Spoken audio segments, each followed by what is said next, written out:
بسم اللہ الرحمن الرحیم۔ السلام علیکم عزیز طلبہ۔ نظم حمد کے اپنے تیسرے لیکچر میں آج ہم 3-4 اہم موضوعات پر گفتگو کریں گے، جن میں نظم کا خلاصہ، مرکزی خیال، 2 شعری اصطلاحات قافیہ اور ردیف شامل ہیں، جبکہ لیکچر کے اختتام پر ہم نظم حمد کی مشق میں شامل مختصر سوالات کا جائزہ لیں گے۔ سب سے پہلے خلاصے پر بات کرتے ہیں۔ عزیز طلبہ، کسی بھی نظم کا خلاصہ دراصل نظم کے اہم نکات کا مختصر بیان ہوتا ہے۔ نظم میں پیش کیے گئے خیالات کا مختصراً بیان، مختصراً تذکرہ یا ان خیالات کا مختصراً ذکر کرنا خلاصہ کہلاتا ہے۔ ایک اچھا اور معیاری خلاصہ 8 سے 10 لائنوں پر مشتمل ہوتا ہے۔ خلاصہ لکھتے ہوئے آپ کو یہ بات اپنے ذہن میں رکھنی چاہیے کہ خلاصے میں نظم کا کوئی بھی شعر نہیں لکھنا، کوئی بھی تشریحی نقطہ جو تشریح میں معاون ثابت ہوتا ہے اس کو خلاصے کے اندر استعمال نہیں کرنا۔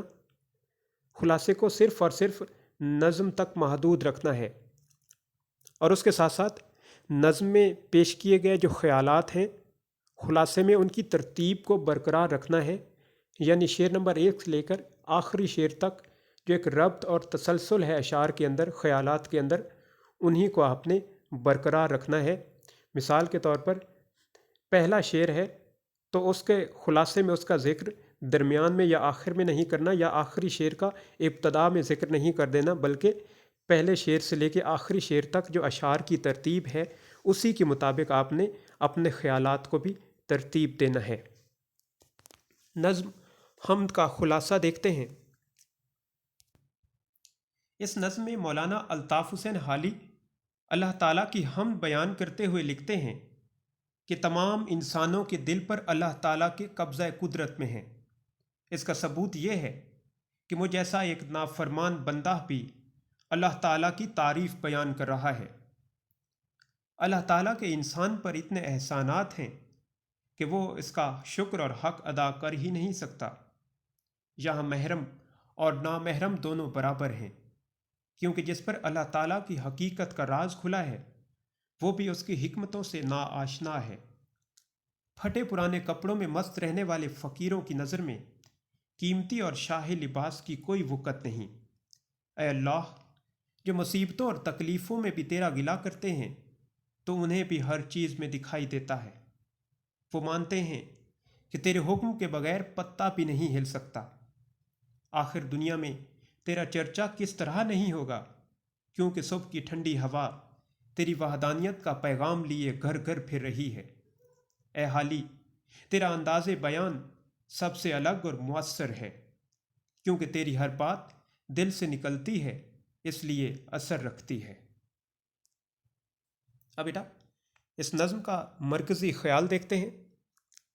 مرکزی خیال دراصل نظم کا مرکزی نقطہ ہوتا ہے جس کے ارد گرد پوری نظم گھومتی ہے، اور یہ کم از کم 4 اور زیادہ سے زیادہ 6 لائنوں پر مشتمل ہونا چاہیے۔ مرکزی خیال دیکھتے ہیں۔ شاعر اللہ تعالیٰ سے مخاطب ہو کر کہتا ہے کہ اے اللہ، تو اس کائنات کا خالق و مالک ہے، تیرے عز و جلال کا یہ عالم ہے کہ تیرا نافرمان بندہ بھی تیرا حمد سرا ہے۔ تیرے لطف و عطا کا حق کس طرح ادا ہو سکتا ہے؟ تیری طاقت اور حکمت کے آگے سب بے بس ہیں۔ رنج و مصیبت میں گلہ کرنے والے بھی تیرا ہی دم بھرتے ہیں۔ آگے چلتے ہیں۔ نظم حمد میں اس کی مشق میں 2 شعری اصطلاحات شامل ہیں، ایک قافیہ اور ردیف۔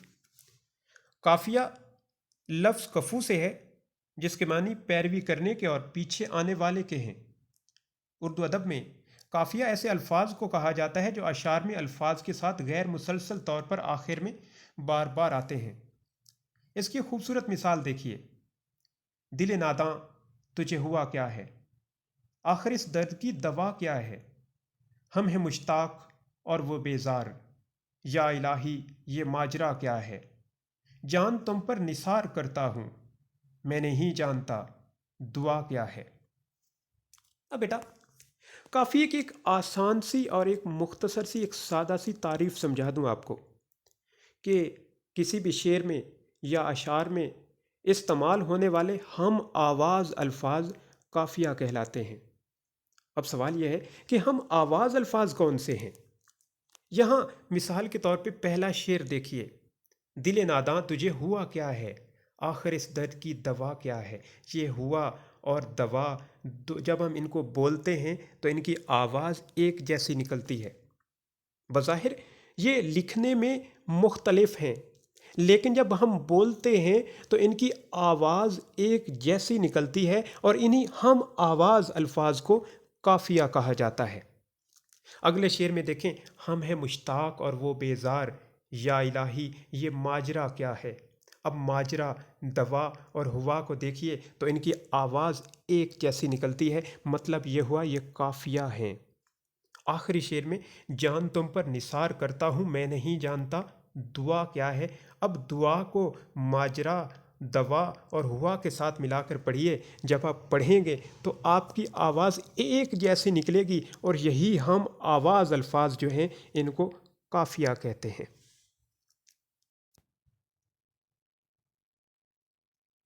آگے چلتے ہیں۔ ردیف، ردیف کے معنی گھڑ سوار کے پیچھے بیٹھنے والے کے ہیں۔ شعری اصطلاح میں ردیف سے مراد قافیہ کے بعد آنے والے وہ الفاظ ہیں جو بار بار آتے ہوں اور یکساں بھی ہوں۔ اس کی ایک اور تعریف یوں کی جا سکتی ہے کہ قافیہ کے بعد جو الفاظ مسلسل تکرار سے آئیں ردیف کہلاتا ہے۔ بیٹا ہم نے ابھی قافیہ کی تعریف میں جو اشعار پڑھے، جو اشعار دیکھے، انہی کو مثال کے طور پہ استعمال کرتے ہوئے ہم ردیف کو سمجھنے کی کوشش کریں گے۔ سب سے پہلے آپ کو یاد آنا چاہیے کہ ہوا، دوا، ماجرا اور دعا، ان کے بارے میں ہم نے پڑھا کہ یہ ہم قافیہ الفاظ ہیں۔ اب ردیف کی تعریف میں ہم نے پڑھا کہ وہ الفاظ جو قافیہ کے بعد آتے ہیں ان کو ردیف کہا جاتا ہے۔ قافیہ کے بعد جو بھی لفظ آئے اس کو ردیف کہتے ہیں۔ اب یہ دیکھیے، ہوا، اس کے نیچے دوا، اور اس کے نیچے ماجرا، اور اس کے نیچے دعا، ان تمام کے آخر میں آپ نے چیز دیکھی ہے کہ کیا ہے، کیا ہے، کیا ہے، کیا ہے۔ یہ جو کیا ہے یہ ردیف ہے۔ دوبارہ غور کیجئے کہ جو ہم آواز الفاظ ہیں وہ قافیہ ہیں، اور ان کے بعد جو الفاظ استعمال ہو رہے ہیں وہ ردیف ہیں۔ امید ہے آپ اس پوائنٹ کو اچھی طرح سے سمجھ گئے ہوں گے۔ آگے چلتے ہیں بیٹا۔ اس نظم کے جو مختصر سوالات ہیں وہ ہم یہیں حل کر لیتے ہیں۔ سوال نمبر 1 ہے کہ حمد کے حوالے سے درج ذیل سوالات کے مختصر جوابات لکھیں۔ پہلا سوال، کون سا بندہ حمد سرا ہے؟ نافرمان بندہ حمد سرا ہے۔ کس کا حق سب سے مقدم ہے؟ اللہ تعالیٰ کا حق سب سے مقدم ہے۔ محرم اور نامحرم میں کیا فرق ہے؟ محرم کا مطلب ہے جاننے والا، اور نامحرم کا معنی ناواقف ہے۔ اللہ کا گدھا کس میں مگن رہتا ہے؟ اللہ کا گدھا اپنی کملی میں مگن رہتا ہے۔ باد صبا گھر گھر کیا لیے پھرتی ہے؟ باد صبا گھر گھر اللہ کی توحید کا پیغام لیے پھرتی ہے۔ یہاں ہم اس لیکچر کا اختتام کر رہے ہیں۔ نظم حمد کی مشق کے اندر جو باقی معروضی سوالات ہیں وہ آپ خود حل کیجئے گا، اور کسی بھی مشکل کی صورت میں مجھ سے رابطہ کر لیجئے گا۔ خوش رہیے بیٹا، سلامت رہیے۔